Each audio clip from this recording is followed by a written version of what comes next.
Pronto, já está gravando. Tá certo. Boa tarde, Daniel, boa tarde, Isabela. Meu nome é Larissa, eu vou dar aula de Sociologia hoje, né? Sou professora de Filosofia, dou aula de Sociologia eventualmente, faço Filosofia na UNB. E aí hoje a gente vai fazer mais uma revisão sobre os conteúdos que mais caem, porque como a gente só vai ter uma aula, então a gente vai fazer um resumão mesmo, até para tipo entender melhor um pouco dos conteúdos.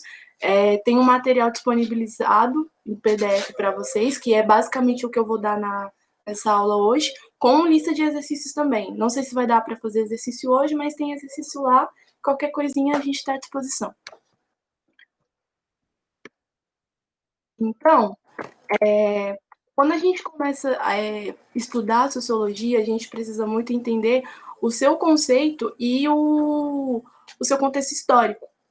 Então, a sociologia ela vai começar a surgir ali durante a Revolução Industrial, porque foi a partir da Revolução Industrial que a gente começa a ter o sistema capitalista em voga, a gente vai começar a ter mudanças no âmbito político e econômico, e isso vai afetar muito o comportamento social das pessoas. Isso vai dar uma reestruturação nas atitudes das pessoas.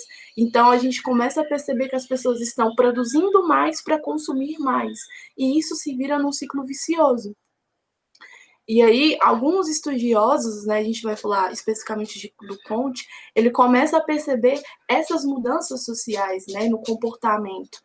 E aí, então, a gente começa a ver uma necessidade de estudar a sociedade em si, o seu comportamento social, e não só os fenômenos naturais, né? As ciências naturais, que na época estava muito forte, estava muito em voga. Então, a gente vai ter o Auguste Comte, né? Que ele vai ser o pioneiro das ciências sociais. Ele acha importante ter esse estudo da sociedade e dos seus fenômenos, e ele vai fundar uma corrente chamada positivismo, né, que ele surge ali no século XIX, ali no período de Revolução Industrial também. E ele vai tentar introduzir o mesmo método que se tem nas ciências naturais, nas ciências sociais. Então, ele vai trazer um método mais científico, mais racional, mais objetivo, mais estruturado para tentar entender a sociedade. Só que o ser humano, ele é um ser complexo. E por ele ser um ser complexo, não tem como você ser totalmente racional e objetivo. E aí, o método dele acaba influenciando algumas nações, tendo algum tipo de repercussão, só que ela é muito falha. Tanto que antes de existir o nome sociologia, Comte chamava de física social, justamente por ter essa integração. E aí, mais para frente, a gente vai ter o famoso nome chamado sociologia. Bem mais para frente, a gente vai ter as teorias sociológicas que vão consolidar os estudos das ciências sociais. E a gente vai ter três pessoas importantes nisso, que é o Émile Durkheim, Karl Marx e Max Weber. Primeiro vai ser Émile Durkheim, ele é um sociólogo francês, ali entre o século XIX e o século XX. Ele também é muito influenciado pelo positivismo, ele também acredita que é importante ter um método científico para poder estudar a sociedade, mas não totalmente do mesmo jeito que Comte fazia, mas ele bebeu um pouco da fonte. E aí ele vai estudar a sociedade a partir dos fatos sociais. Os fatos sociais, eles são estudados como coisas, são comportamentos, ações, pensamentos que a sociedade tem, que elas se reproduzem e que elas são formadas em conjunto. Tanto que ela vai ter três características. Elas vão ser gerais, devido porque ela pertence a um grupo, a um coletivo. Ela vai ser exterior e anterior. Primeiro, porque antes do indivíduo nascer e ser inserido na sociedade, esse tipo de comportamento já existia. E quando ele se integra nessa sociedade, esse comportamento é passado de fora para dentro, né? Por isso que ele é exterior e anterior. E ele é coercitivo, ou seja, se eu não cumpro esse tipo de fato social, de comportamento, eu vou ser punido. Vou dar um exemplo, o casamento. Ah, tudo bem que hoje o casamento ele tem uma outra ressignificação, mas ainda em alguns grupos sociais, o casamento ele é um fato social porque antes da pessoa nascer, as pessoas já se casavam, antes da pessoa começar a pensar em casamento, já é inserida essa ideia de ter que casar porque tem que formar uma família.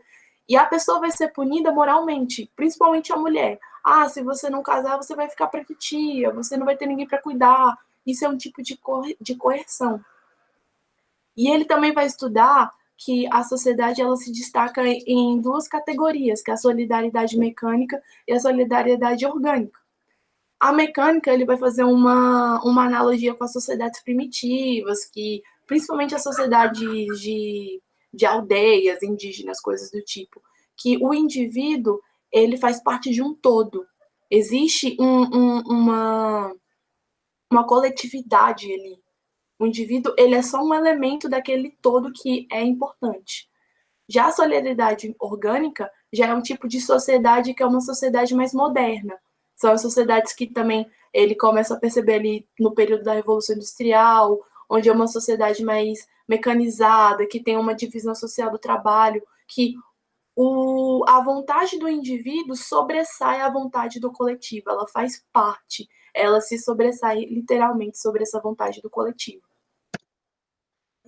O Marx depois, ele é um filósofo e sociólogo alemão, né, século XIX, e como ele vê que as indústrias estão tendo muita produtividade e estão conseguindo se expandir, ele percebe que o sistema capitalista começa a moldar o comportamento das pessoas, começa a moldar as relações de trabalho, as relações sociais. Então ele vai fazer essa interpretação e essa crítica do capitalismo.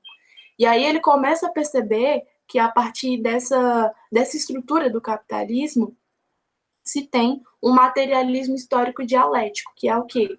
É uma análise da dialética entre proletariado e burguesia, que se tem a partir do capitalismo, e que é algo que já é histórico. Então, sociedades antes do capitalismo já existia essa dualidade, essa contradição, e se não existe essa contradição, não existe a construção da realidade humana.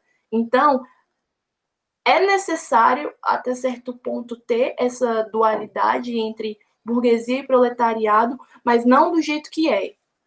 Por isso que ele vai muito focar na luta de classes, que tipo assim, beleza, eu tenho um burguês que ele tem a indústria e ele está se expandindo o seu negócio, mas eu também preciso favorecer mais o trabalhador, o proletariado, porque ele que é a base da indústria dessa burguesia. É ela que dá vida para essa indústria. E aí ele deveria receber mais do que ele recebe. Tanto que a gente vai vir com os conceitos de mais-valia e alienação. A mais-valia é quando o trabalhador ele vende a sua força de trabalho por pouco, para ter o básico do básico. E o dono dos meios de produção acaba recebendo mais, sendo que ele não fez tanto. E a alienação é o indivíduo não ter a consciência de que isso está acontecendo. A gente também vai ter o conceito de praxis, né, que é essa relação dialética, né, de teoria e prática, e a gente vai ter também sobre a estrutura e a superestrutura. A estrutura é como a sociedade ela se consolida, né, pelas relações de trabalho. A superestrutura é o que está em volta dessas relações de trabalho, é o que está em volta dessa sociedade, que é, por exemplo, a cultura, que é o que forma essa sociedade. Então, a cultura da época era o quê? Uma cultura mais industrial, mais capitalista, voltada para a produção. O Max Weber também, ele já é do século XIX para o século XX, ele é um sociólogo alemão, e aí ele fala que não tem como os hábitos e os costumes sociais não influenciarem. Muito pelo contrário, eles vão influenciar nos estudos sociais. Por quê? Porque a sociedade ela é muito subjetiva, ela é muito complexa, não tem como você tratar a sociedade como um fenômeno natural da natureza. Então, você tem que trazer, você vai acabar sendo um pouco mais parcial, mais subjetivo nesse estudo. E aí ele vai falar que a sociedade ela é formada por ações sociais, por ações individuais que compõem esse coletivo. Então, a gente vai ter as ações sociais racionais, que o indivíduo tem consciência do que está acontecendo, do que ele faz, e as irracionais, que ele não tem consciência do que faz. Então, as irracionais tem a que é por valores, né, que ela é moldada por valores, pelas suas crenças, pela religião, e tem também a que é voltada para a finalidade. O indivíduo, ele escolhe o caminho que ele quer seguir para alcançar tal objetivo, para alcançar tal finalidade. As ações sociais irracionais, elas já não são... o indivíduo não tem tanta percepção que acontece. Por exemplo, uma é a afetiva, que é ligada aos sentimentos, às emoções, como orgulho, amor, raiva, e a outra é ligada ao cotidiano. Então, são hábitos que você tem no cotidiano que você não percebe. Por exemplo, escovar o dente, acordar, coisas do tipo, que já está muito no automático mesmo do indivíduo. Vai trazer alguns outros assuntos que também são importantes na sociologia e que cai bastante no Enem. E não só cai na prova objetiva, mas também cai na prova de redação. Um exemplo disso foi a redação do ano passado, que falava sobre a democratização do acesso ao cinema, né? Tem a ver muito com esse tema que é cultura. Então, redação, é importante você ter uma boa argumentação baseado em teoria, baseado em dados estatísticos, em contextualização histórica, em conhecimento de mundo. Quando a gente fala de cultura, cultura tem a ver com um conjunto de comportamentos, de hábitos, ideias, percepções que uma comunidade compartilha entre si, né? Então, por exemplo, aqui no Brasil, a gente tem o costume de fazer festa junina no meio do ano, ou então tem um costume de não comer peixe na Sexta-feira da Paixão, porque é algo cultural. Mesmo que você não seja religioso, mas é algo muito cultural, né? Diferente de, por exemplo, no México. No México, no dia de finados, as pessoas, ao invés de ficarem resguardadas no silêncio, não. Elas comemoram a passagem que aquelas pessoas que faleceram tiveram naquela terra, comemoram, lembram daquela passagem que tiveram ali. Então, cultura, ela vai ter as suas características, ela vai ter muito a sua peculiaridade. A gente vai trazer alguns conceitos também que é importante de se falar. Um deles é enculturação. Enculturação é quando a cultura ela é passada de geração para geração. Então, por exemplo, a minha avó me ensinou que não deve comer carne na Sexta-feira da Paixão. E aí eu posso passar isso para os meus filhos, e os meus filhos passarem isso assim por diante. E a aculturação é quando você tem uma fusão de culturas ali. O Brasil mesmo é um exemplo claro disso. A gente tem uma miscigenação muito forte entre os povos indígenas que já estavam aqui, dos portugueses que vieram de outro país e dos negros africanos que vieram de outro continente. Então, essa mistura acaba dando a aculturação. E essa aculturação vai trazer uma diversidade. Você vai ver que o Brasil, até pelo seu tamanho continental, ele vai trazer muitas variedades. A gente tem vários tipos de sotaque, a gente tem vários tipos de nomes para alimentos que são iguais. Um exemplo disso é a mandioca. A mandioca existe no país todo, mas ela é conhecida como macaxeira, como... Eu esqueci o outro nome da mandioca que tem também. Mas existem vários nomes. No sul, tipo, por exemplo, pão francês para a gente, no sul se chama cacetinho, eu acho, uma coisa do tipo. Então, essa diversidade, num país muito grande, vai trazer várias variedades de manifestações culturais, de manifestações de elementos culturais, e que isso traz um enriquecimento muito grande para o país. E aí a gente vê esse conceito de multiculturalismo, que são várias culturas que conseguem conviver entre si. Então, vou dar um exemplo. Aqui no Brasil, no Sul, a gente tem muita influência do Uruguai, da Argentina, né? E aí na Bahia a gente já tem muita influência da África, do continente africano. No norte do país já tem muita influência de outras culturas, de outros países.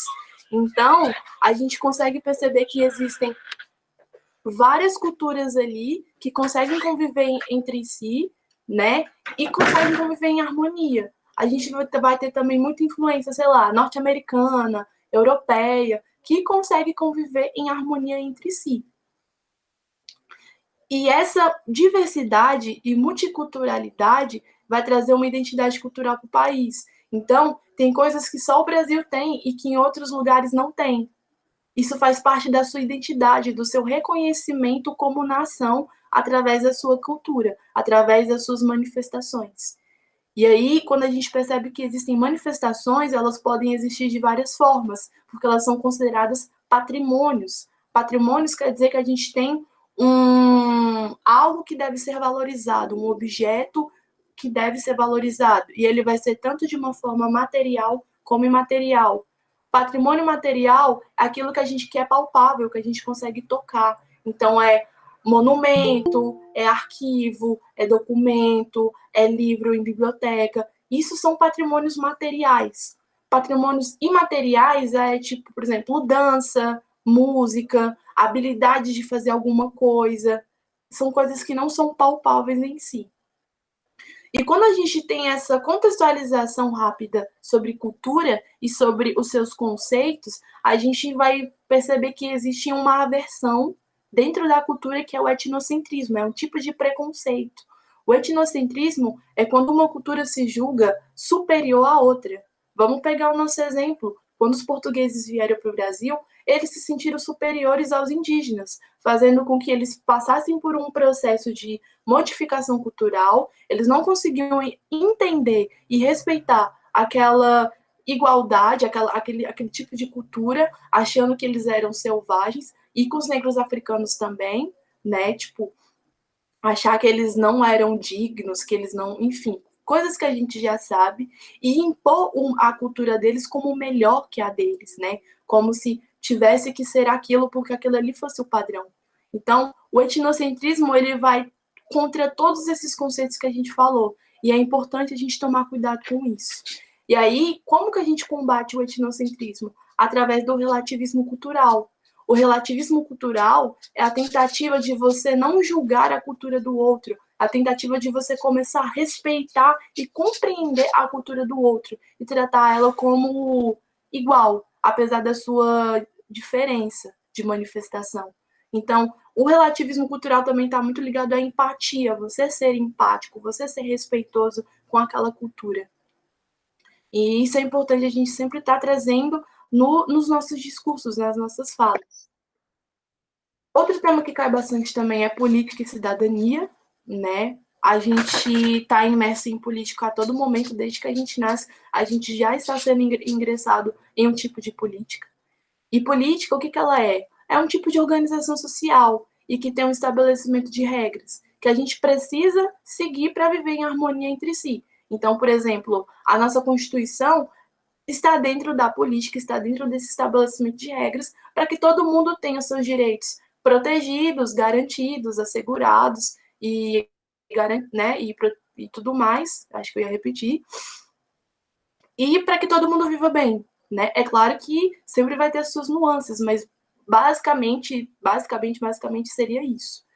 E aí a gente traz o conceito também de cidadania. Cidadania é a condição de você ser cidadão, de você impor a sua voz e fazer a diferença ali, você fazer parte dessa organização social. Então, como que a gente se torna cidadão no Brasil? Quando a gente faz o nosso RG, o CPF, o título eleitoral, carteira de trabalho, são elementos que começam a compor a sua cidadania.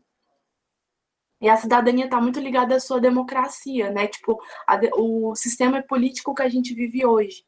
Então, existem dois tipos de democracia, a direta e a indireta.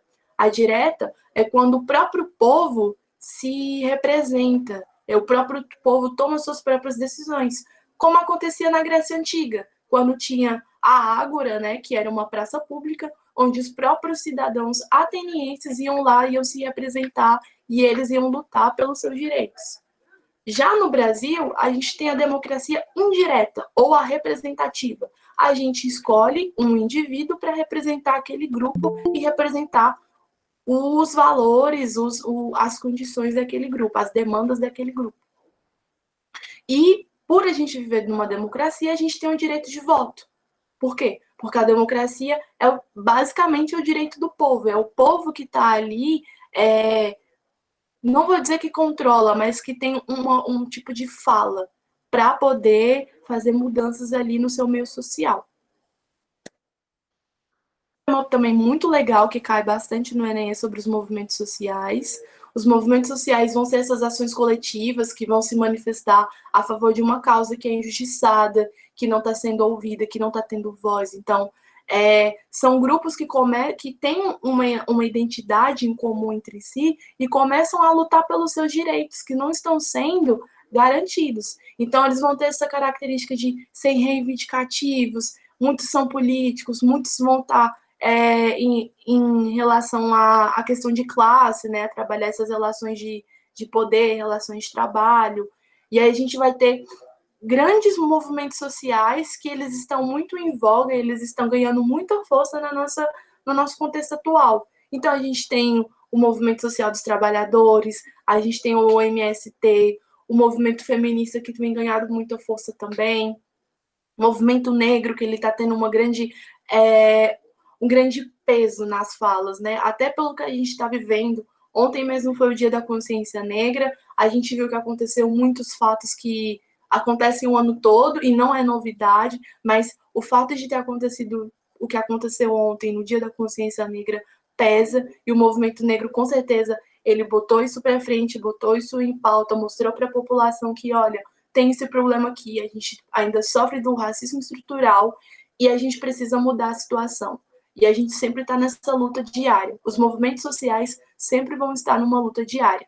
O movimento indígena também, todos os anos, tem um movimento que eu esqueci o nome agora, mas acho que é o Assentamento Sem Terra, eu não lembro o nome, mas tem um movimento indígena que tem no dia do ano, no dia 19 de abril, na semana do dia 19 de abril, eles se juntam em peso e eles vão para o centro de Brasília para poder se manifestar, para falar, olha, a gente tem garantido o nosso direito de demarcação de terras, o nosso direito à diferença, a igualdade cultural, e não está sendo garantida, e a gente está aqui reivindicando. E essa luta é uma luta constante, diária, de muito e muito tempo, e que ela também está ganhando muito força. Isso é incrível. Por quê? Porque pessoas indígenas já estavam aqui no país, entendeu? Elas também são conhecidas, deveriam ser reconhecidas como brasileiras, deveriam ter a sua cultura respeitada, até porque os povos indígenas vão ter várias etnias com vários tipos de línguas, pelo que eu me lembro, são aproximadamente 305 etnias para 274 línguas que são faladas por essas 305 etnias. Então, você não tem só um povo indígena, você tem vários povos indígenas com várias etnias, com várias características, e que está mostrando que, olha, a gente aqui também faz parte desse solo, faz parte dessa nação. A gente precisa ser respeitado. E isso é, tipo, incrível. É claro que não é fácil também, né? Do jeito que a gente acha, mas a luta é constante. A gente também está tendo um movimento LGBTQIA+, que ele também está ganhando força, ele está conseguindo conquistar os seus espaços, está trazendo muitas mudanças na organização social, e isso é importante também para as pessoas entenderem que existem pessoas de todos os tipos, de todos os jeitos, de todos os gostos. E elas devem, sim, ser respeitadas e valorizadas, porque é um ser humano também, né? Então, esse movimento ele vem ganhando força, ele vem mostrando o seu posicionamento, e aí a luta também é nessa luta constante. E também um outro movimento que também está muito em voga, está muito em força, é o movimento ambiental.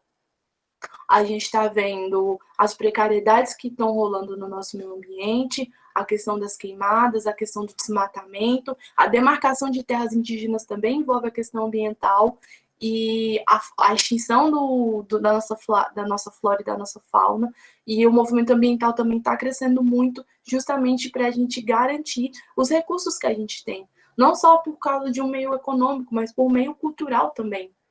Imagina, a gente vive no meio do cerrado, está tendo um monte de desmatamento, e isso está afetando muito as mudanças climáticas, isso afeta as nossas mudanças sociais também. Então, está tudo interligado. E o movimento ambiental está correndo atrás disso, está nessa luta constante também.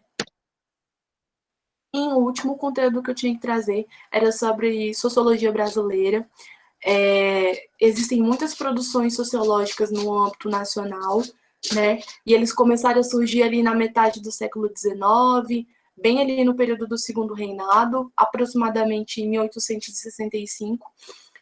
E essa sociologia brasileira, ela vai se dividir em 3 gerações. a pré-científica, que ainda estava ali do século XIX para o século XX, então estava começando aquele fim de segundo reinado e indo para um sistema republicano. A gente vai ter a segunda geração, que é a geração científica, que a gente já está ali na metade do século XX, né? Entre 1925 e 1950. Ali está casando muito também com o modernismo brasileiro, então a produção sociológica brasileira ela anda muito com o modernismo brasileiro, com as suas gerações também, né? Que é um período que está tendo muita produção científica, muita produção universitária, está tendo muitos autores acadêmicos, porque na primeira geração não existiam academias e universidades, então a primeira geração ela estava muito ligada à ciência e à literatura. Quando a gente tem a segunda geração, que ela também está muito ligada com o modernismo, já existem universidades e academias no país. Então, a produção de material, de conteúdo sobre sociedade, sobre identidade nacional, perdão, ela começa a crescer, porque ela começa a ocupar esses espaços acadêmicos com esses autores universitários e eles começam a expandir essa produção de pensamento. E a gente vai ter essa terceira geração, que é a geração contemporânea, que é o que a gente vive até hoje, que vai estar muito ligado com a questão de poder, sobre a questão do processo de desenvolvimento do país, sobre essas mudanças que a gente vai tendo na sociedade brasileira. Tanto que um dos sociólogos dessa geração foi presidente do país, que foi o Fernando Henrique Cardoso.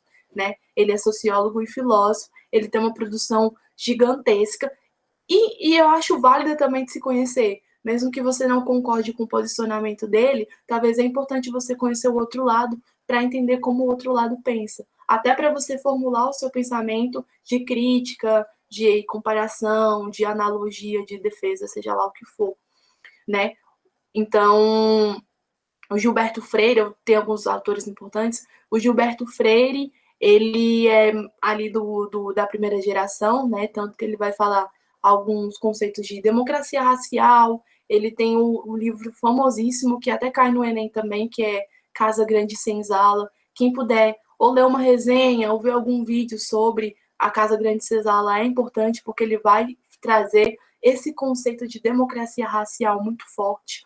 E a democracia racial fala sobre a igualdade entre as etnias, mas a gente sabe que não se existe isso no Brasil. A gente sabe que existe um racismo estrutural muito bem consolidado, não só com pessoas pretas, mas com pessoas indígenas também, e até com pessoas estrangeiras, né, que tipo habitam o país e que é muito forte não se tem essa igualdade.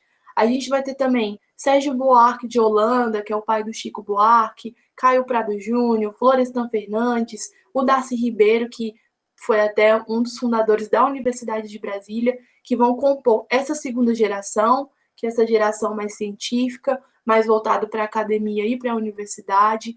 Muitas produções que eles fizeram foi dentro do meio acadêmico. Eles também vão falar muito sobre identidade nacional. O Darcy Ribeiro fala muito sobre os povos indígenas. Florestan Fernandes vai falar muito também sobre essa questão de raça. Então, todos esses componentes são bem dentro dessa área da academia, né, que começa a crescer. E o FHC, como eu falei, né, o Fernando Henrique e o Roberto da Mata, eles já vão fazer parte dessa terceira geração, que é a geração contemporânea. Então, eles vão falar muito sobre relações de poder, sobre relações sociais, sobre o processo de desenvolvimento que o país teve, desde o período da ditadura até atualmente, processo industrial. Então, eles vão estar muito ligados a isso. É claro que também eles vão ter influência desse modernismo brasileiro, porque vai estar tudo muito na mesma época, né? E aí, era isso que eu tinha que falar para vocês hoje, né? Tipo, eu quis trazer de uma forma mais resumida e mais contextualizada para a gente poder se situar no conteúdo. E no material que eu disponibilizei, vai ter tudo mais explicadinho, vai ter uma lista de exercícios. Eu não sei, acho que a gente ainda tem até um pouquinho de tempo. Se vocês quiserem, a gente pode, sei lá, fazer alguns exercícios só para a gente ver como que esse exercício cai nas provas. Aí fica a critério de vocês. Aipim, obrigada. Eu não tinha visto o chat, Gisele, exatamente, Aipim. Pode ser? Então eu vou abrir aqui. A gente acho que ainda tem uns 30 minutos de aula. Então, provavelmente vai dar para fazer os exercícios.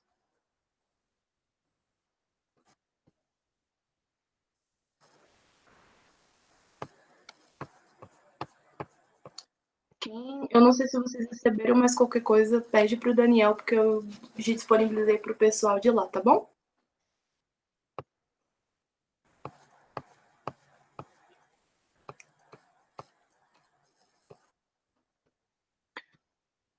Ai, ótimo. Ai, que bom então. Eu não tenho tanto contato com vocês, mas eu queria ensinar uma técnica que eu gosto de fazer para resolver prova. Talvez possa ajudar vocês, até para humanas, talvez para exatas também.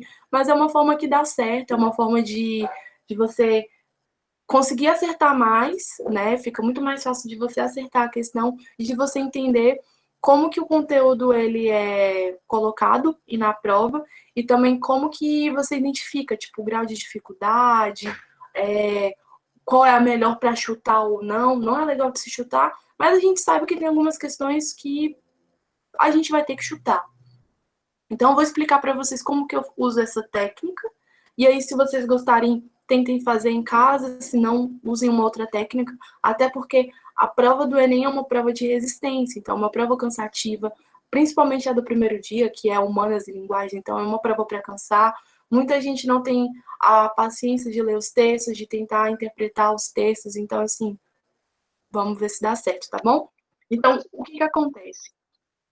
Quando vocês chegarem para resolver uma questão, ao invés de vocês irem já lendo o texto, leiam primeiro o enunciado. O enunciado vai meio que te plantar uma sementinha do que o enunciado realmente quer. Às vezes o texto cansa muito e você não tem paciência para ler o resto da questão, para tentar raciocinar de qual poderia ser a certa ou errada. Então, lendo o enunciado, deixa eu botar aqui, lendo o enunciado, você consegue entender isso. E antes de partir para o texto, leia sempre as fontes do texto, independente se é prova objetiva, se é prova de redação, porque a fonte do texto vai te situar a veracidade do texto, então talvez pode ser um texto de universidade, um texto de algum site público do governo, né? E vai estar te direcionando do que está falando. Quantas vezes a gente já lê um texto e a gente não entendeu nada. E aí, às vezes, pela fonte, a gente consegue ter uma noção do assunto. Então, primeiro você lê o enunciado, depois você lê a fonte do texto, e aí sim você lê o texto. Porque até, tipo, conforme você vai treinando isso, a sua leitura fica mais rápida e mais prática. E a sua interpretação de texto também vai ficando mais automática. Vou fazer isso com vocês, e aí a gente vai fazendo. Ah, só outra coisa também. O enunciado, lê a fonte e lê o texto, você volta para o enunciado de novo, porque aí você vai ficar muito mais claro do que o enunciado está pedindo. Você vai ler as opções e antes de você tentar achar a certa, tenta eliminar as que você acha que é errada, porque não é que segue sempre, mas o Enem geralmente segue um padrão. De 5 opções que ele dá, 2 não têm nada a ver com o texto, podem ter certeza absoluta que todas as questões, pelo menos as de humanas, que é a que eu tenho mais propriedade de fala, todas as respostas vão estar direcionadas ou ao texto ou à interpretação de texto, junto com o seu conhecimento de mundo. Então, pode ter certeza que vai estar sempre ligada, a gente vai ver no texto mesmo. Então, de 5 questões, geralmente 2 não vão ter nada a ver com o texto, uma vai ser pegadinha e vai ter uma que é a mais ou menos certa e a certa de vez. Vocês vão perceber isso. Então, vamos lá. O texto expressa o esforço de Emily Durkheim em construir uma sociologia com base na. O texto é da obra O Suicídio de Durkheim, que fala sobre o estudo da sociologia, e o enunciado fala, o texto fala assim: a sociologia ainda não ultrapassou a era das construções e das sínteses filosóficas. Em vez de assumir a tarefa de lançar luz sobre uma parcela restrita do campo social, ela prefere buscar as brilhantes generalidades em que todas as questões são levantadas, que nenhuma seja expressamente tratada. Não é com exames sumários e por meio de instituições rápidas que se pode chegar a descobrir as leis de uma realidade tão complexa. Sobretudo, generalizações às vezes tão amplas e tão apressadas não são suscetíveis de nenhum tipo de prova. Então ele está falando que a sociologia ela precisa de um certo tipo de tempo e de paciência, de contexto, de compreensão desse contexto para poder ser formulado. Não tem como você estudar a sociedade de um dia para o outro. São um processo de anos, de muito e muito tempo para você entender as suas peculiaridades, as suas características específicas. E não tem como você generalizar. Até porque uma sociedade de tal lugar, ela vai se manifestar diferente de uma outra sociedade. Então, basicamente, é isso que ele está falando. O texto expressa o esforço de Emily Durkheim em construir uma sociologia com base na letra A, vinculação com a filosofia como saber unificado. Letra B, reunião de percepções intuitivas para demonstração.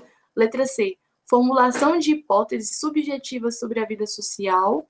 Letra D, adesão aos padrões de investigação típicos das ciências naturais. Ou letra E, incorporação de um conhecimento alimentado pelo engajamento político. Perdão.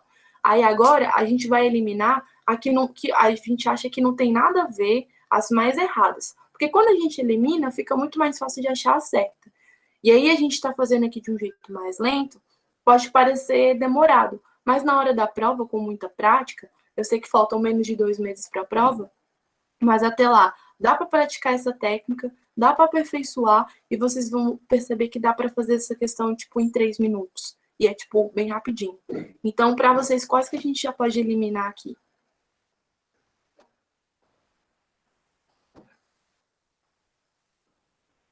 Só pegar o gabarito.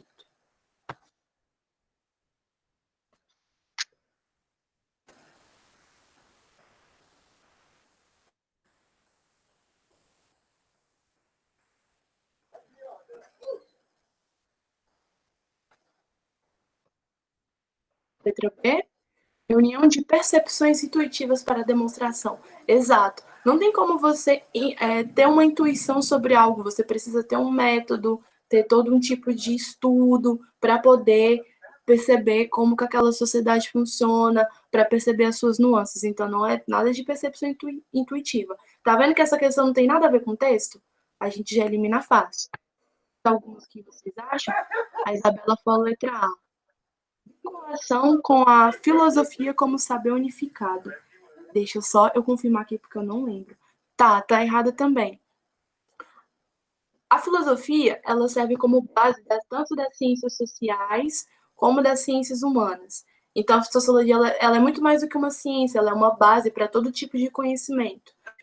E quando a gente tem a sociologia como base, a filosofia como base, e a gente vai ter o surgimento da sociologia, ela não vai trazer um saber unificado, muito pelo contrário, ela vai trazer um saber plural, porque tem muitas variedades de estudos, muitas variedades de questões para poder tentar entender, tentar compreender e tentar estudar. Sim, ela é a meio certa, tá vendo como eliminando fica muito mais fácil de perceber as pegadinhas até que o Enem traz, então a gente já eliminou duas. Dá para a gente eliminar mais uma, e aí quando a gente elimina mais uma, a gente vai ter duas questões que a gente consegue ver qual é a certa e qual é a errada. Então, qual mais opção que vocês eliminariam aqui?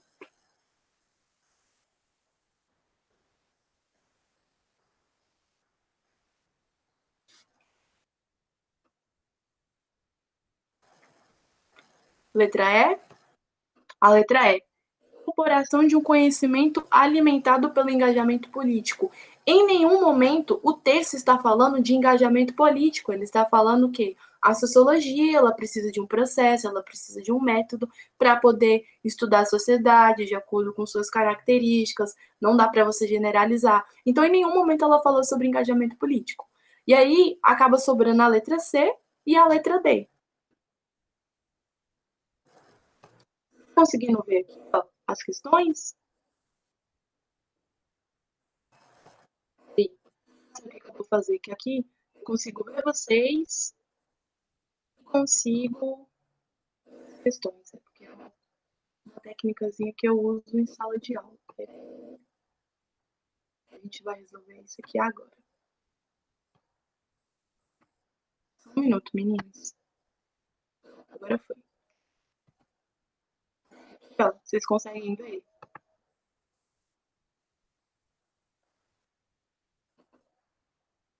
Agora tá de boa, né? Deixa eu voltar aqui. Questão D. Exato. Por que não pode ser a letra C? Formulação de hipóteses subjetivas sobre a vida social. Porque, querendo ou não, a sociologia é uma ciência.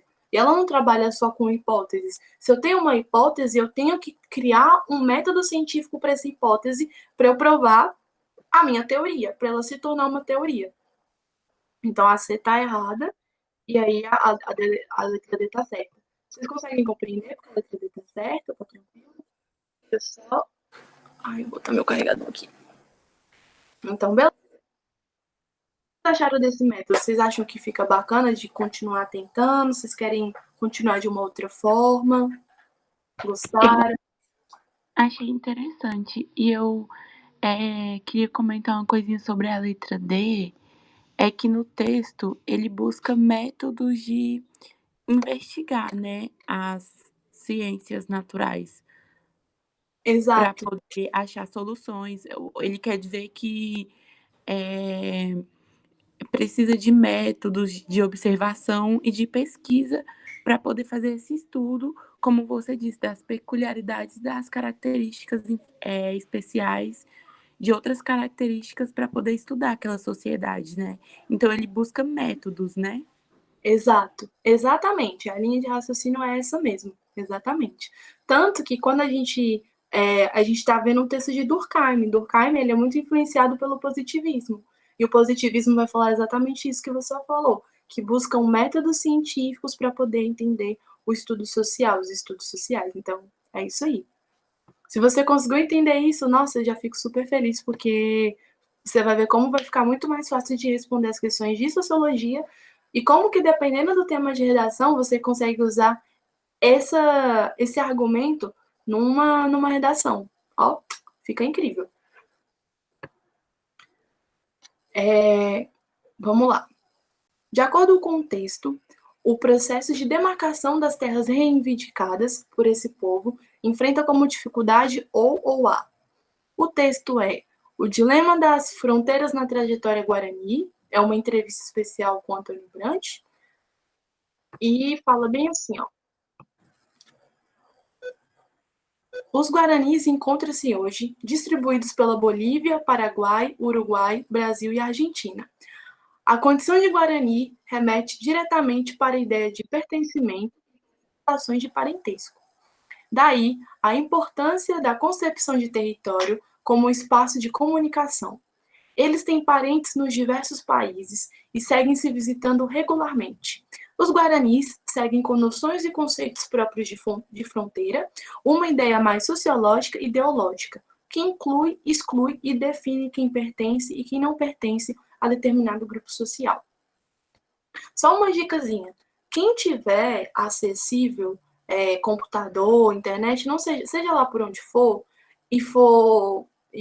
tipo assim, conseguir baixar a prova antiga, tiver essa disponibilidade, eu recomendo muito que vocês baixem provas antigas, tanto do Enem convencional, tanto do Enem de Libras, tanto do Enem das unidades prisionais. Por quê? Elas têm o mesmo nível de dificuldade, grau de dificuldade. Então, quanto mais exercícios do Enem vocês fizerem, melhor. Eu sei que é sempre bom ter exercícios variados, mas nesse período final, se vocês me autorizam a dica, tentem fazer o máximo de questões possíveis do Enem, para vocês irem se habituando, irem se aproximando até com essas questões, e chegar na hora da prova vocês já estarem mais habituados, vocês não ficarem tão ansiosos, porque eu sei que a gente já está num processo final, é cansativo, é desgastante, mas tentar só ter um pouquinho mais de gás, assim, para poder chegar até lá, e fazendo exercícios mais voltados para o Enem, do Enem até, eu acho que fica uma forma até mais tranquila de ir se ambientalizando com as questões. Mas é uma dica, assim, que eu sempre gosto de dar para os meus alunos e que me ajudou muito quando eu passei no Enem. Nos meus últimos 2 meses de Enem, eu só refazia a prova antiga, porque chegava na hora da prova eu ficava muito mais de boa. Mas enfim. De acordo com o texto, o processo de demarcação de terras reivindicadas por esse povo, dificuldade, letra A, o valor de desapropriação das áreas legalizadas, letra B, engajamento de jovens na luta pela reforma agrária, letra C, escassez de zonas cultiváveis nas regiões contíguas, letra D, tensão entre identidade coletiva e normatizações das nações limítrofes, ou letra E, contradição entre sustento extrativista e desmatamento das florestas tropicais. O que vocês acham? Qual que a gente já pode Eu colocar, acho que na a verdade? letra tá errada. Oi? B. A letra B? A letra tá errada. Repete, perdão, que a minha internet cortou. Desculpa, não te ouvi. Eu acho que a letra B tá errada. Tá errada. Porque ele não tá falando, o texto não tá falando de reforma agrária. O texto está falando de um tipo de povo indígena que se tem em vários países e que eles estão ali se juntando, eles estão ali criando uma rede de comunicação para, tipo, falar, olha, vocês fazem parte do meu grupo, vocês não fazem. Por quê? Justamente para não ter essa fusão de culturas e a cultura dos guaranis não irem se desaparecendo, porque isso aconteceu muito. Se vocês puderem pesquisar isso depois, é uma curiosidade. No período da República Velha, mais ou menos em 1910, mais ou menos nesse período, foi criado o Sistema de Proteção ao Índio. No site da FUNAI ele explica um pouquinho melhor sobre isso. Esse sistema de proteção ao índio era para conservar as aldeias indígenas, só que de uma forma que fosse ingressada dentro da sociedade. Então, o que a população brasileira estava querendo fazer? Estava querendo fundir com a cultura branca, né, a cultura que estava dominante ali, fazendo com que as culturas indígenas fossem se perdendo ao longo do tempo, né, ao invés de realmente proteger aquela cultura, preservar aquela cultura. E aí, esse texto, ele é muito ligado a isso, né? Tipo, vamos separar quem é da nossa cultura e quem não é, justamente para a gente não perder a nossa identidade. Então, a letra B, ela tá errada justamente porque não está falando de reforma agrária. A gente está falando de conservação de cultura, de preservação de cultura. A Isabela falou que a letra C também tá errada, também tá. Escassez de zonas cultiváveis na região contíguas. É outra questão que também não tem nada a ver com o texto. Em nenhum momento a gente está falando de zona de cultivo, né, de agricultura, de coisas do tipo assim. Não. Tem como a gente eliminar mais uma. Qual que a gente consegue eliminar?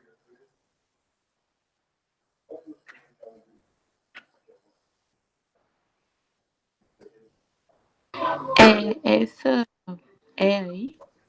A letra E, contradição entre sustento extrativista e desmatamento das florestas tropicais. Outra questão que também não tem nada a ver com o texto. Nada a ver com o texto. A Isabela falou que também dá para eliminar a letra A, e aí a gente acaba chegando na letra certa, que é a letra D. Valor de desapropriação de áreas legalizadas. A gente também não está falando sobre isso. A gente está falando sobre o quê? Tensão entre identidade coletiva e normatização das nações limítrofes. Ficou de boa essa questão? Tá claro? Alguma dúvida? Não, a gente podia fazer o Enem em dupla, né? Seria legal. O Enem como? Em dupla. Por quê? Fazer a prova em dupla, que aí um eliminava a outra e a gente chegava na questão correta. Seria uma boa mesmo. Mas assim, eu acredito e eu estou torcendo que vai dar tudo certo para vocês e vai dar bom, gente. Confia. Se cuidem também, por favor, fisicamente, mentalmente, porque esse é um período, né? A gente está passando por um período muito complicado, mas vai dar bom. Daniel, a gente ainda tem quanto tempo? Olha, às 3 horas começa o círculo, então Então beleza. Então eu vou ficar resolvendo questões aqui com as meninas, pode ser? pode. Já tem, só para você ter uma ideia, já tem 50 minutos de aula, então acho que dá para estender um pouco mais aí. Não, então é o tempo de eu resolver minhas questões, porque eu vou fazendo comentários também. Então tá, meninas, vamos continuando. Aqui. Do ponto de vista do funcionamento das democracias contemporâneas, o modelo de sociedade descrito demanda simultaneamente. Esse texto é de um livro chamado Sociologia, desse Giddens, e ele fala assim: muitos países se caracterizam por terem populações multiétnicas. Com frequência, evoluíram desse modo ao longo de séculos. Outras sociedades se tornaram multiétnicas mais rapidamente, como resultado de políticas incentivando a migração ou por conta dos legados coloniais e imperiais. Então, a gente está falando daquele processo de aculturação. Lembra que aquele processo de trazendo vários tipos de culturas que elas vão se integrando, vão tendo um tipo de relação e se torna uma sociedade multiétnica, né? Que vai ter vários tipos de cultura que convivem entre si, que tem um certo tipo de diversidade e que elas tiveram um tipo de relação ali, de elo. Do ponto de vista do funcionamento das democracias contemporâneas, o modelo de sociedade descrito demanda simultaneamente: letra A, defesa do patriotismo e rejeição ao hibridismo, universalização de direitos e respeito à diversidade, segregação do território e estímulo ao autogoverno, políticas de compensação e homogeneização do idioma, ou padronização da cultura e repressão aos particularismos. Quais que a gente já pode eliminar aqui? A C e a E. Letra C, segregação do território e estímulo ao autogoverno. Eu não sei aonde no texto que a gente está falando de autogoverno. O texto está falando sobre essa integração cultural de várias culturas diferentes. Então, não. Letra E também, padronização da cultura. Eu acho que a E parece certa. A letra E? Não, ela está errada também. Porque quando a gente tem uma nação que ela é multiétnica e ela tem essa integração cultural, ela não vai ter um padrão de cultura. No Brasil, você não tem um padrão de cultura, porque você tem muitas culturas diferentes, entendeu? Então, por exemplo, o tipo de cultura que a gente tem no DF, a gente não tem no Rio, a gente não tem no Pará, a gente não tem no Rio Grande do Sul. É um país que é multicultural, ele tem a sua identidade, que é essa multidiversidade de culturas, mas não tem um padrão. Fica claro, Gisele? Sim, eu acho que é a B que tá certa. A B? É. A B tá certa. Porque a D não tem nada a ver com idioma, homogeneização do idioma, porque não tem isso em culturas também que são multiculturas num país, né? A gente pode ter vários idiomas dentro de um país. Pode. Você quer um exemplo? A Síria. A Síria, ela passou por algumas colonizações. Ela passou pela colonização francesa, inglesa e turca. Lá eles falam árabe, inglês e francês. Então, o país todo falam essas 3 línguas. E olha que é um país árabe. Entendeu? Então, é muito isso mesmo. E a letra certa é a letra B mesmo. A universalização de direitos, né? E o respeito à diversidade. Vocês conseguem perceber como que essas questões, como todo esse conteúdo é desse jeito que cai no Enem? Então, assim, a gente tendo esse contato, a gente consegue ter um pouco mais de proximidade e ver como que cai. Então, não são questões difíceis, está muito ligado também à interpretação de texto. Se vocês puderem, outra dica que eu dou também, tirem um dia para, sei lá, ver um jornal, ler uma notícia, ler uma revista, tentar ler algum trecho, um texto, um livro, justamente para vocês irem trabalhando essa interpretação de texto melhor, porque a prova do Enem é muita interpretação de texto e muita compreensão de mundo. Outra coisa que eu acho legal de recomendar para vocês, se vocês puderem assistir filme, desenho animado, documentário, assistam, porque isso ajuda também tanto na prova objetiva como na redação. Pode ter certeza que ajuda-se muito, dependendo do tema, é ótimo. Professora, eu acompanho um garoto que ele tinha tirado 1000 na redação do Enem, nas 2 que ele fez, dos 2 anos. Uhum. E aí ele posta de uma maneira didática algumas séries ou livros que, assim, tem um contexto histórico, porque a gente sempre vê filmes, né, assim, de ação, que às vezes pode ter um contexto histórico por trás daquilo. Um exemplo é aquela série que também tem livro, que é Stranger Things. Ela fala Uhum. muito sobre a Guerra Fria, né? E também tem um livro que também tem filme, que é O Lar das Crianças Peculiares. Eu estou começando a ler o livro e aí eu percebi que também tem uma característica importante e um fato histórico no mundo, que é o momento da Segunda Guerra Mundial e o nazismo também inserido em alguns lugares, assim como o Diário de Anne Frank. Sim, Aí eu acho muito interessante, porque são coisas que são interligadas. Pode ter uma fantasia, né, no filme ou livro, mas tem um contexto histórico por trás daquilo. Igual tem na demais. série Stranger Things. Eles Uhum. falam de monstros, mas o monstro maior era aquele momento da Guerra Fria, na qual pessoas eram vistas como diferentes só porque eram de lugares diferentes. Exatamente. E aí, tipo assim, dependendo do tema, vai que você fala, segundo, não sei. Um exemplo disso é a obra tal tal, que fala sobre a Guerra Fria, um período que o mundo estava bipolarizado e não sei o que lá. Então, esse conhecimento que você tem, ele é um conhecimento válido e importante para você colocar na sua redação. Por quê? Porque você está trazendo esse conhecimento de mundo, não é algo que é inventado, e a pessoa que for corrigir a sua redação vai falar: nossa, ela consegue fazer uma contextualização de conteúdos através de uma obra artística. Porque, querendo ou não, é uma obra artística, né? Faz parte da arte. Então, é muito legal você fazer isso. Por isso que eu gosto de recomendar.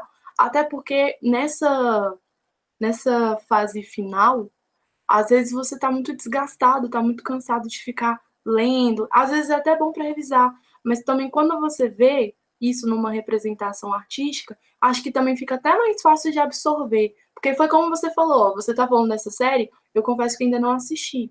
Mas você consegue lembrar que é da Guerra Fria, que foi um período muito conturbado, que o mundo estava separado em capitalismo e socialismo, e lembra do Muro de Berlim, que lembra, sei lá, da Guerra das Coreias, lembra que Estados Unidos e União Soviética não estavam se confrontando diretamente. Então, você vai fazendo essas pequenas associações, fica ótimo para usar numa redação. E não só para o Enem, mas para a sua vida mesmo. Tem conhecimentos que a gente vê no cursinho que a gente não deve só se limitar ao Enem, também tem que levar para a vida. Porque quando você chegar na universidade, você vai lembrar daquele conhecimento. Vou te dar um exemplo. Tem um documentário que eu gosto muito, do Milton Santos. Você acha no YouTube. Eu não lembro, é Por uma Globalização, é uma coisa assim. Mas é muito fácil, você bota lá, documentário Milton Santos. Esse documentário eu vi no meu ensino médio e eu vi no cursinho. Esse documentário eu sou apaixonada e sempre que eu posso, eu recomendo para os meus alunos. E eu sempre que dá, eu tentava usar na redação, porque ele é ótimo. Então, é legal pegar esses conhecimentos também, a gente acha que não, mas levar para a vida, porque faz a diferença, faz muita diferença. Então, vamos para a próxima. No contexto descrito, a lei citada pode alterar a situação da mulher ao proporcionar a sua. É um texto da Carta Capital, né, daquela, acho que é uma revista, e fala assim: a elaboração da Lei número 11.340 de 2006, Lei da Maria da Penha, partiu em grande medida de uma perspectiva crítica aos resultados obtidos pela criação dos juizados especiais criminais, direcionado à banalização do conflito de gênero, observada na prática corriqueira da aplicação de medidas alternativas, correspondentes ao pagamento de cestas básicas pelos abusados. Então ele está falando mais ou menos da lei, né, de como ela é aplicada e tudo mais. Deixa eu dar outra dica também, é porque eu sempre gosto de dar dica, que eu lembro. Quando vocês estiverem fazendo a redação, se vocês puderem usar algum tipo de lei, ou então algum tipo de documento oficial, ou algum tipo de órgão público, melhor. Por quê? Porque a redação, eu sei que eu não sou de redação, mas é só uma dicasinha aqui. A redação do Enem, ela é muito voltada para o social. Pense que você é um agente social. Ó, Eu sou um agente social, eu faço parte de uma cidadania, de uma organização política, e por eu ser um agente social, por eu ser um cidadão, eu tenho um certo tipo de representatividade, eu tenho um certo tipo de liberdade para poder manifestar aquilo que me incomoda, não, aquilo que não está representando, não está me representando e representando o meu grupo ou não. E quando você tem que trazer uma proposta de solução, é como se estivessem pegando assim, olha, eu tenho esse tema social, esse é o problema, eu preciso que você fale sobre esse problema e me dê uma proposta. Por quê? Porque você é um agente social, porque você é um cidadão. E o fato de você ser um cidadão, você está ali para efetuar a sua cidadania. E aí, quando vocês quiserem usar alguma lei, algum órgão público e esquecerem da lei, dê uma olhadinha na prova. Às vezes a prova, porque você não vai estar plagiando, você vai estar, tipo, usando como referência. Então, digamos que a gente está falando sobre a violência a violência da mulher no Brasil, dando um exemplo. E você quer falar sobre a Lei Maria da Penha e você não sabe o número da lei. Olha aqui o texto te dando. Então, às vezes, usar os textos da prova como referência, ou para até pegar uma palavra que é sinônimo. Ah, eu não quero usar uma palavra porque eu já repeti essa palavra no texto e quero um sinônimo. Vai em um texto, às vezes você consegue pegar um sinônimo ali e usar. Então, isso não é plágio, é só uma referência. Mas é uma dica também que quem quiser usar, enfim. No contexto descrito, a lei citada pode alterar a situação da mulher ao proporcionar a sua. Letra A. Atuação como provedora do lar. Letra B. Inserção no mercado de trabalho. Letra C. Presença em instituições policiais. Letra D. Proteção contra ações de violência. Ou letra E. Participação enquanto gestora pública. Qual que a gente já pode eliminar aqui? Eu eliminaria a letra C. Letra C. Porque essa lei, ela é uma lei contra a violência doméstica, né? A lei contra a violência física da mulher. Então, ele não está falando sobre presença em instituição, e sim querendo falar sobre o que essa lei garante para a mulher. Então, a gente já elimina a letra C. Qual mais? Eu A B acho, também. pelo que você falou, a letra D parece estar certa. Qual? A letra D. A letra D. A letra D está certa mesmo. Vamos explicar, já que a gente já sabe a resposta, vamos só tentar entender por que as outras estão erradas.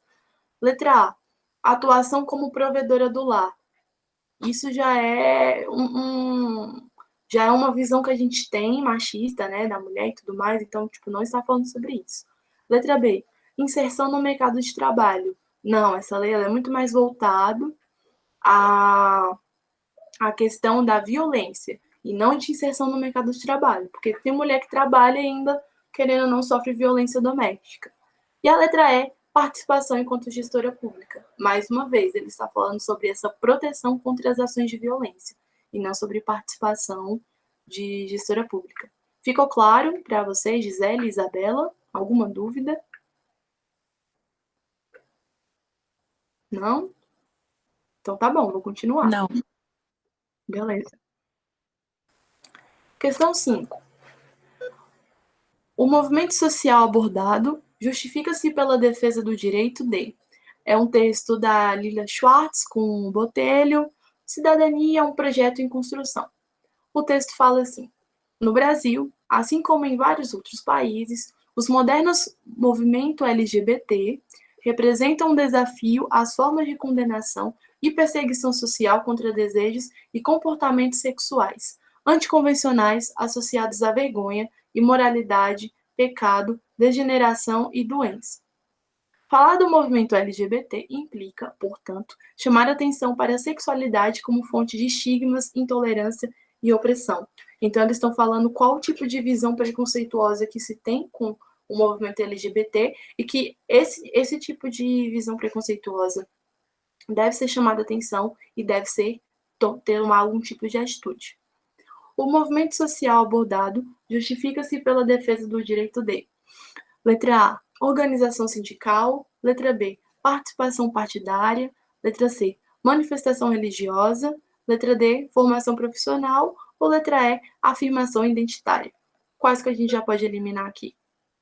Eu acho que já dá para perceber qual que é a certa pelo fato do que se trata o movimento, né?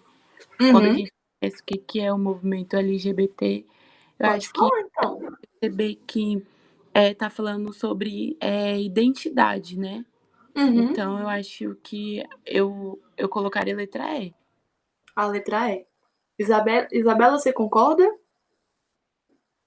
Sim. A letra E. Então, acho que essa é uma questão muito fácil do Enem. E aquela questão que, assim, não dá para errar. Porque se você erra também, você acaba perdendo ponto, muito ponto. Então, acho que a própria questão é autoexplicativa. Tá vendo como, tipo, esse tipo de estratégia fica, acho que até mais fácil, mais dinâmico de tentar entender a questão e tentar interpretar também o texto, em vez de você ficar, assim, matando. Então, vamos para a próxima. Questão 6. A atuação do movimento social, abordado no texto, resultou, na década de 1930, em... O texto é a lei como instrumento de mudança social e a difícil igualdade, os direitos da mulher como direitos humanos, e fala assim: a experiência do movimento organizado de mulheres no Brasil oferece excelente exemplo de como se pode utilizar a lei em favor da melhoria do status jurídico, da condição social, do avanço no sentido de uma presença mais efetiva no processo de decisão política.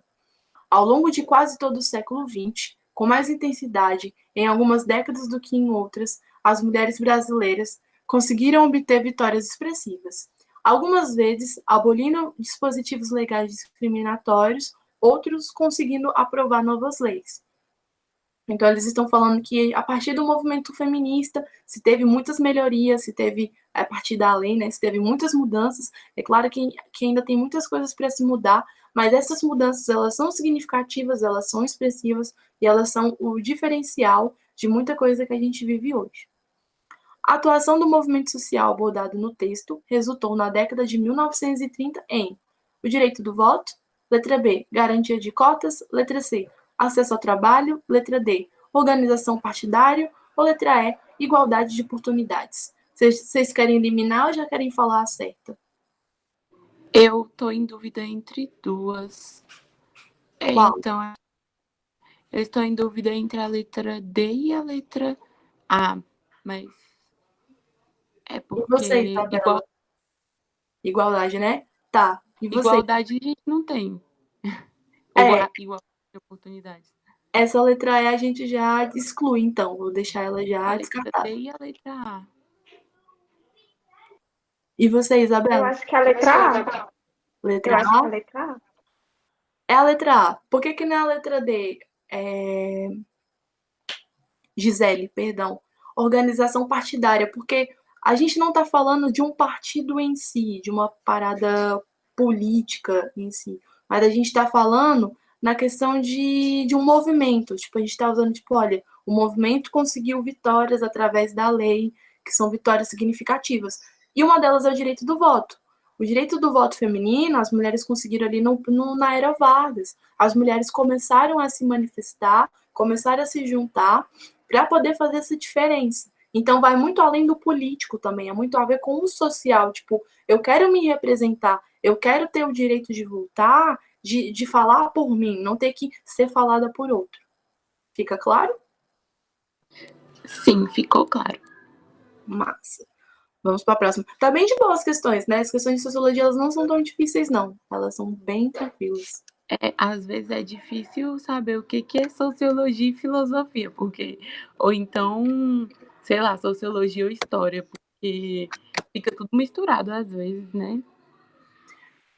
Mas a proposta do Enem é essa, trazer essa interdisciplinaridade entre as matérias. Então, por exemplo, essa questão que a gente fez aqui do direito do voto, ela também está muito ligada à história, né? Teve outras questões ali, por exemplo, tem uma questão ali de Durkheim que também está um pouco com filosofia, então vocês vão perceber que vai ter essa mistura mesmo. Mas o importante é a gente tentar identificar essa mistura, saber lidar com essa mistura e saber resolver, porque o Enem ele é muito disso. Eu não sei se vocês já tiveram contato com alguma prova do CESP, mas vestibular, paz, vocês vão perceber que é muito conteudista. Então, a própria questão ela já é tipo de história, a própria questão é de filosofia, é geografia. O Enem não. A proposta do Enem é ter essa mistura mesmo, e quanto mais vocês estiverem habituados com isso, melhor. Por isso que eu sempre reforço de vocês estarem refazendo questões antigas do próprio Enem, justamente para vocês perceberem como que eles gostam de fazer essa conexão entre as matérias. E se a gente for fazer uma análise filosófica rapidinho aqui, se vocês me permitem, as humanidades, não tem como você separar as humanidades, não tem como separar a filosofia da sociologia, da geografia, da história, das artes, da literatura. Por quê? Todas elas aconteceram em conjunto. Então, eu vou te dar um exemplo. Século XX. Século XX, o que rolou no século XX? As guerras mundiais, Guerra Fria, a crise de 29. Também tá perguntando se tu quer um tênis. Pô, agora eu tô... Fala que eu falo depois, eu tô em aula. Desculpa, gente, perdão. Voltando aqui pro raciocínio. Então, século XX, a gente tem as duas guerras mundiais, a gente tem Guerra Fria, a gente tem a crise de valores, né, de Nova York. O que mais a gente tem? A gente tem o modernismo brasileiro, a gente vai ter as vanguardas europeias, a gente vai ter Escola de Frankfurt, a gente vai ter, o que mais? O existencialismo, a gente vai ter globalização, revolução industrial. Tá vendo que tudo isso que eu tô falando aconteceu no mesmo século, no mesmo período assim de tempo, e tudo isso que eu tô falando tem a ver com filosofia, sociologia, com história e geografia. Então, quando eu falo que rolou revolução industrial, a gente estuda a revolução industrial na história e na geografia. As guerras mundiais e a Guerra Fria. A gente estuda na história e também a gente estuda na geografia. Quando eu falo de modernismo, a gente está estudando aonde? Nas artes e na literatura. Quando eu falo de escola de Frankfurt, que vai falar sobre indústria cultural, que fala sobre cultura, a gente estuda em quê? Em filosofia, mas a gente estuda cultura na sociologia. Quando eu falei mais, que mais? É que eu falei tanta coisa, mas vocês conseguem perceber que não tem como você separar as humanidades. Tem como você colocar cada uma com a sua especialidade. Então, a sociologia vai falar dos estudos sociais, a filosofia vai falar mais sobre a base dessas humanidades e uma reflexão mais crítica e analítica. A história vai descrever os fatos, vai falar desses fatos, vai mostrar os fatos. A geografia vai falar dessa relação do ser humano com a natureza, da relação do ser humano com o meio que ele vive. Então, mesmo que, tipo, as questões, elas podem parecer de história e geografia, as humanidades sempre vão estar interligadas. É claro que cada uma vai ter a sua especialidade. Sempre penso as humanidades como isso, assim. Mas é isso, assim. Por isso que é legal a gente ter esse tipo de pensamento, até para quando você, por exemplo, você for fazer algum curso de humanas, você saber transitar entre todos os meios de uma forma tranquila, natural, você não ter tanta dificuldade. Porque não tem como eu falar de cultura sem falar sobre sociedade, sem falar sobre os fatos históricos, sempre falar o que culminou o início dos estudos sociais. Porque foi o quê? A Revolução Industrial. Então, eu tenho um fato histórico, então eu tenho uma forma de entender como que o indivíduo estava lidando com o meio ambiente, com o meio que ele vive, entende? Então, é tipo assim, é muito isso. Mas foi só uma análise bem filosófica aqui sobre as humanidades, que um outro dia, sei lá, quem sabe, a gente pode ter a oportunidade de falar melhor sobre. Vamos para a próxima questão. E até para se questionar também, né? Sim, com certeza. Com essa junção. Eu acredito muito que isso seja muito interessante. E que além dentro das ciências humanas, também acredito que nas ciências naturais seja do mesmo jeito. Eu acho que também. Eu não falo tanto porque eu não estudo ciências naturais, então eu não tenho tanta propriedade de fala. Mas eu suponho que sim. Vamos lá. As práticas desse... Pode falar, Gisele, pode falar, fica à vontade. O espaço aqui é aberto. Eu ia falar que quando a gente tá no ensino fundamental, 1 e 2, por exemplo, dá para perceber isso. As ciências naturais não é física, física, química e biologia, até matemática também, mas elas são só ciências naturais. a gente só estuda ciências da natureza no quarto, quinto, sexto, sétimo ano. Só depois que elas se separam, né? Para estudar especificamente cada uma. Exato. Mas tudo junto, tudo interligado. Eu acho que é por isso que assim, a prova do Enem, cara, uma pessoa ela pode fazer só para ter conhecimento, entendeu? Porque tem muito conteúdo ali que a gente às vezes acaba aprendendo na hora que a gente não sabia depois que era possível. Uhum, com certeza. Mas uma das lógicas do Enem é essa, né? Tentar avaliar a forma que o aluno sabe lidar com os conhecimentos e tudo mais. Então, tipo, é bem isso mesmo. E é legal a gente ter esse tipo de reflexão, até para a gente entender como que nosso processo de escolarização funciona.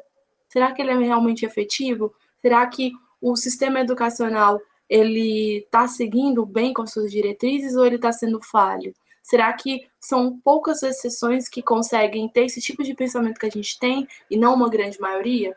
Porque a gente sabe que o sistema educacional é falho, mas é importante a gente sempre fazer essas análises e ter esses questionamentos para sempre aprofundar os nossos estudos, as nossas pesquisas e melhorar a forma como a gente consegue disseminar o conhecimento. E não só disseminar o conhecimento para que você decore, mas também disseminar a forma como o indivíduo pode tentar acessar esse conhecimento. A filosofia, ela ajuda muito isso. O fato de eu ser professora de filosofia não quer dizer que eu vou te ensinar filosofia, mas eu vou te ensinar a pensar a filosofia. E quando você aprende a pensar a filosofia, você aprende a pensar outros tipos de conhecimento, né? Eu falo mais as humanas porque é o que eu tenho mais contato, mas também provavelmente as ciências da matemática, as ciências da natureza, então é muito ligado a isso mesmo. É interessante observar que, por exemplo, física, matemática, a gente aprende a resolver daquela fórmula, né? Então só tem aquele jeito de resolver, você joga na fórmula e é isso, tem o resultado. E aí eu estava resolvendo umas questões de física que tipo nem precisava colocar naquela fórmula dada pelo professor. Se você usasse um conhecimento matemático, sabe, proporção e tudo mais, você conseguia. Então não tem aquele único jeito como é ensinado. Exato, exatamente. É importante a gente sempre estar por dentro desses tipos de análise. Por quê? Porque a partir desse tipo de conclusão que você teve, você pode acessar um outro tipo de conhecimento e pode passar para uma outra pessoa que, tipo, pensava muito fechado. O conhecimento, ele é muito amplo, ele é muito diversificado. A gente só precisa tentar achar estratégias para acessar ele. Você achou a sua estratégia. E aí tá. Aí, a partir daí, você vê se você vai botar pra frente ou não, né? É, uma coisa que eu gostava muito, assim, na escola é que tipo, eu gosto muito de ciências da natureza. Eu amo ciências da natureza. Mas eu tinha, tipo assim, eu pensava que as ciências humanas, elas tinham um contato entre si e a ciência da natureza também. Mas como que a ciência da natureza poderia ter um contato com as ciências humanas? Foi que eu conheci através de um projeto de extensão lá da UNB, a matéria de antropologia. E eu falei, isso é muito legal, porque a gente pode ter dados biológicos quando a gente for estudar alguma época. E, tipo, isso é um avanço muito grande, porque é através desses dados biológicos que a gente pode, sei lá, falar um pouco mais sobre algumas características daquela população, né, daquela cultura. Isso é muito legal. Com certeza. Caso, tipo assim, quem quiser ir pra UNB, ou então até pra uma universidade, um outro tipo de universidade, mas eu falo da UNB porque eu sou de lá. Independente do curso que você faça, se você conseguir pegar alguma matéria de antropologia, ou mesmo fazer o curso de antropologia, é muito bom. Porque esse tipo de pensamento que você teve, você vai ter lá de uma forma muito mais ampla. E os professores de antropologia da UNB são incríveis, na moral. Muitos cursos da UNB, eu falo pelo menos da de humanos que eu conheço, são ótimos. Por exemplo, o curso de filosofia da UNB é maravilhoso. Todo curso vai ter seus prejuízos, as suas dificuldades, com certeza. Mas, assim, a rede de professores que a gente tem lá é maravilhosa. E você conseguir pegar professores que conseguem ampliar essa forma de pensamento é melhor ainda, porque você leva para a vida e você consegue enxergar coisas que você não enxergava antes, entendeu? Então, assim, é muito bom. Antropologia é incrível. Tinha um documentário que falava um pouco sobre antropologia, não vou lembrar qual é, mas assim, caso eu lembre, eu peço pro pessoal depois passar para vocês no geral, Eu né? tenho um texto. Eu tenho um texto que o pessoal de ciências sociais que faz esse projeto de extensão que vai nas escolas, eles levaram pra gente. E eles falaram que estudaram isso na aula de antropologia, que é o texto Ostonaciremas. Já ouvi E falar, muito bom. ele é muito legal.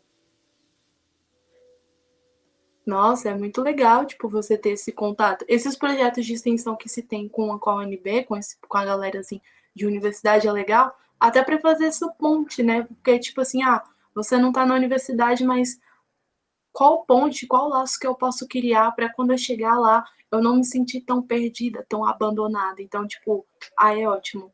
E as matérias de antropologia é muito bom. Tem um curso na verdade, é o nome do departamento, é o Departamento de Estudos Latino-Americanos. Quem tiver a oportunidade de fazer uma matéria desse departamento, eu recomendo muito. Você entender como que funciona a dinamicidade da América Latina, já que a gente está inserido nesse contexto, é muito importante para a gente saber como que a gente vive, como que tem essa dinamicidade, quais são os fenômenos que se ocasionam nela. Então, assim, é muito legal. Sério, é muito legal mesmo.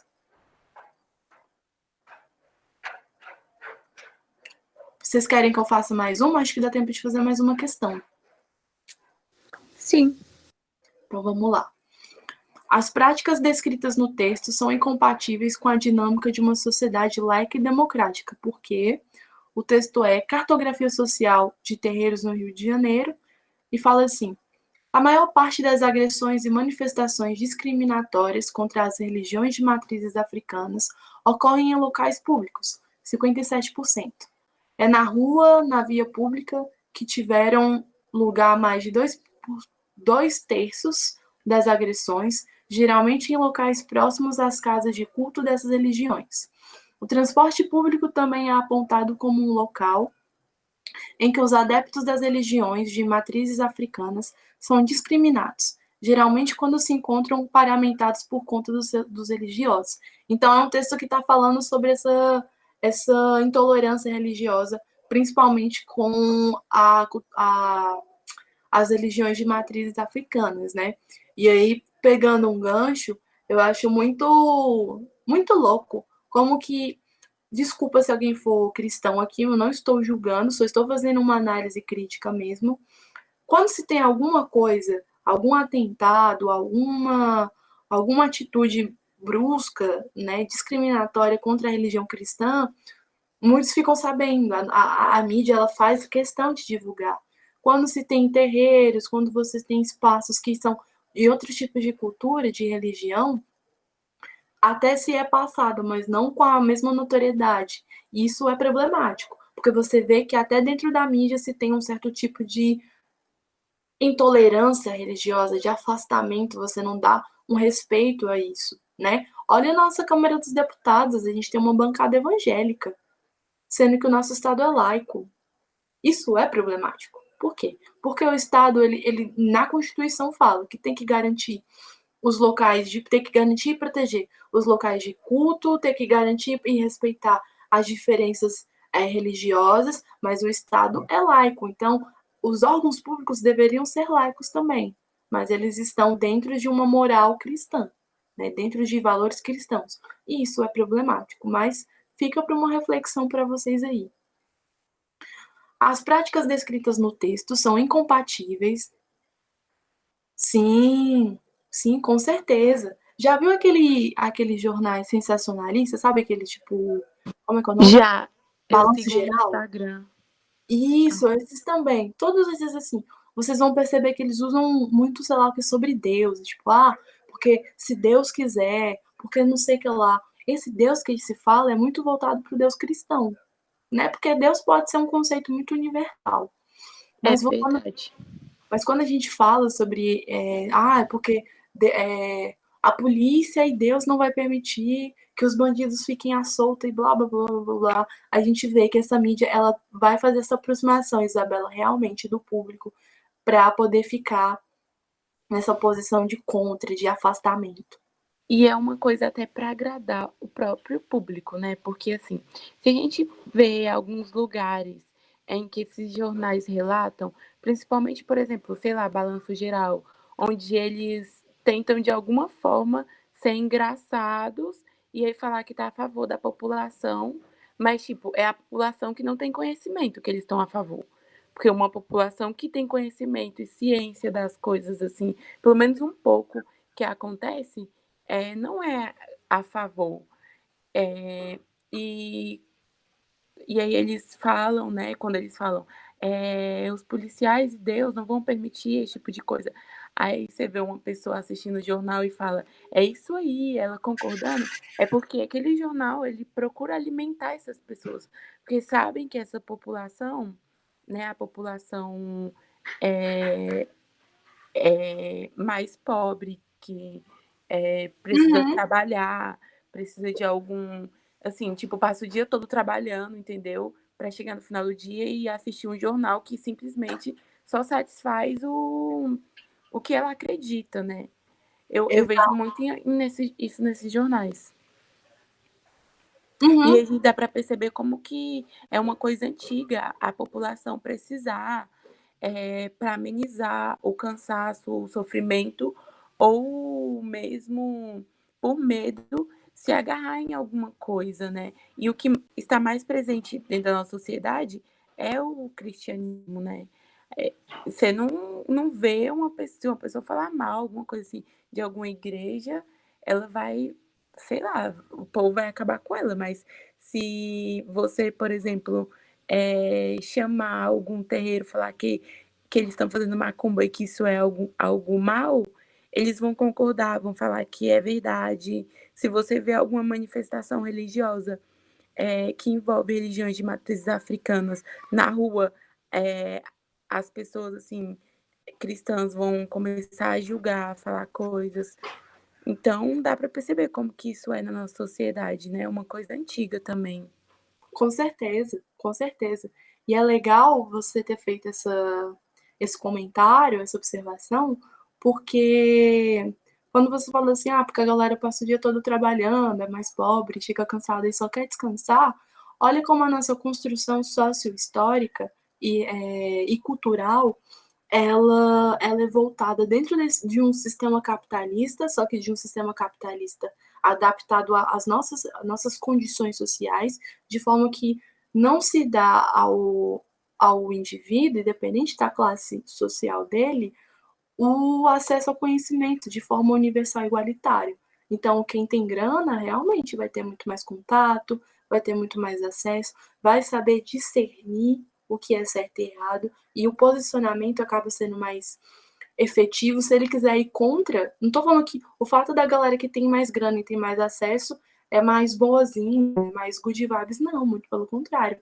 Ela vai estar lutando por aquilo que agrada a ela e não a massa. E aí, quando você tem essas pessoas que não têm acesso, né? Primeiro que o Estado ele não se preocupa a trazer esse acesso de forma igualitária, e você acaba não tendo também o interesse dessa pessoa, porque essa pessoa realmente passou o dia trabalhando, está cansada, tem mil e uma coisas para se preocupar, você vai ter essa reprodução de falas, essa reprodução de pensamento que é muito triste, mas ela é muito ignorante por falta do conhecimento. E como a Isabela falou, fazer esse filme dessa vítima e dos vilões, botar esse choque, fazer com que essa população se tenha medo, é algo que até um filósofo chamado Foucault, Michel Foucault, ele fala, o medo faz parte de controle de massa através das relações de poder. É a forma do Estado, através da mídia, controlar a população com o medo, porque é muito mais efetivo você controlar uma população pelo psicológico e não pelo físico, porque pelo físico acaba trazendo mais choque, né? E pelo psicológico é muito mais sutil fazer esse controle e ficar nessa reprodução desse filme. Basicamente é um filme mesmo. Por que eu falo isso? Tipo, Quando se tem, sabe aquela famosa frase, bandido bom é bandido morto? É basicamente isso. É essa transmissão de falas e discursos que são muito pautados no senso comum, e se tivesse esse acesso de conhecimento, as pessoas sairiam desse senso comum, iriam para um senso crítico, fariam um pouco mais de análise crítica e tomariam cuidado com os discursos que reproduzem. Mas, infelizmente, isso não acontece. Isso faz parte de uma estrutura muito grande, muito maior do que a gente imagina, mas eu acho que só o fato da gente começar a ter consciência e compreensão de como essa estrutura funciona, de como que ela nos cerca, ela vai nos comprometendo, vai nos enraizando, já é um passo inicial para começar a fazer pequenas mudanças. A gente não vai conseguir mudar o mundo, não tem como, mas fazer pequenas mudanças ali já fazem toda a diferença, já consegue, quebrar um pouco com pequenas estruturas, né? E quem sabe mais para frente a situação melhore. Eu não sei, porque não sei como é que vai ser no futuro, mas a gente pelo menos tenta fazer alguma coisa. Mas essa discussão, ela é uma discussão muito válida, ela é uma discussão muito boa de se ter, mas também muito complexa. Eu vivenciei, faz um tempinho, uma situação em que eu acho que eu estava no 9º ano, mas que era perceptível, assim, tipo, se a gente perceber da aula de história ali do ensino fundamental, de que é tratado como que as pessoas que tinham religiões de matrizes africanas eram perseguidas, dava para perceber que aquela situação era uma perseguição, de que teve um dia eu estava na fila de uma lotérica, né? E aí tinha uma mulher com filho, parecia ser adolescente, ter uns 11 anos. E a mulher era branca e, tipo, ela parecia, né, pelo jeito que ela estava falando, ser bem conservadora. E tem uma igreja católica do lado da lotérica, de onde eu morava, né, em Sobradinho. Aí abriu uma loja de artigos religiosos, e são artigos religiosos de religiões de matrizes africanas, né? E aí, essa loja, quando ela estava em processo de abertura, a mulher pegou e falou assim, eles só podem estar abrindo isso aqui para querer causar algum mal para a igreja, né? Só pode estar querendo fazer alguma macumba pra gente desse jeito. Cara, aquilo, quando eu tava ouvindo aquela mulher, deu vontade de ou tampar meu ouvido ou então falar um monte de coisa para ela. Porque dá para perceber que aquilo é uma perseguição, entendeu? A igreja fazer você acreditar que religiões de matrizes africanas disseminam coisas ruins, são coisas ruins, é uma perseguição. E também a perseguição ficou mais ainda, tipo, explícita, mas de uma forma indireta, quando abriu do lado, exatamente ao lado, uma loja de artigos cristãos. E aí eu fiquei me perguntando, por que será? Claro que dentro do comércio tem aquele negócio que sempre vai haver concorrente, mas fora dessa linha, a gente vendo a linha histórica do Brasil, por que será que eles abriram aquela loja ali? Entendeu? O que isso tem a ver com a crença deles? E aí eu fiquei muito indignada, assim, né? Porque, cara, era uma loja que, inclusive, até um amigo meu trabalha lá. Acho que ele ainda trabalha nessa loja que vende artigos religiosos de matrizes africanas. E aí ele falava que direto pessoas chegavam lá e falavam um monte de coisa para ele. Tipo assim, coisas horríveis, sabe? E eu percebo como que isso está inserido dentro da nossa sociedade. É muito forte, muito presente dentro da nossa sociedade. Sim, é muito pesado. Eu queria poder comentar mais, poder alongar a conversa, mas infelizmente a nossa aula já acabou, né? Mas eu agradeço muito a atenção de vocês, eu agradeço muito a conversa. Eu espero que a gente possa ter essa conversa numa outra oportunidade, seja por aqui, seja na universidade, vai que até lá a gente se encontra na Universidade de Brasília. E muito obrigado pela presença de vocês, muito obrigada pela conversa. Precisando, se quiserem tirar dúvida, Eu vou disponibilizar o meu e-mail aqui no chat, tá? Quem quiser ter algum tipo de contato, tirar dúvida de filosofia, me mandar e-mail, não tem problema. E a gente pode ir conversando. Peraí que eu mandei o e-mail errado.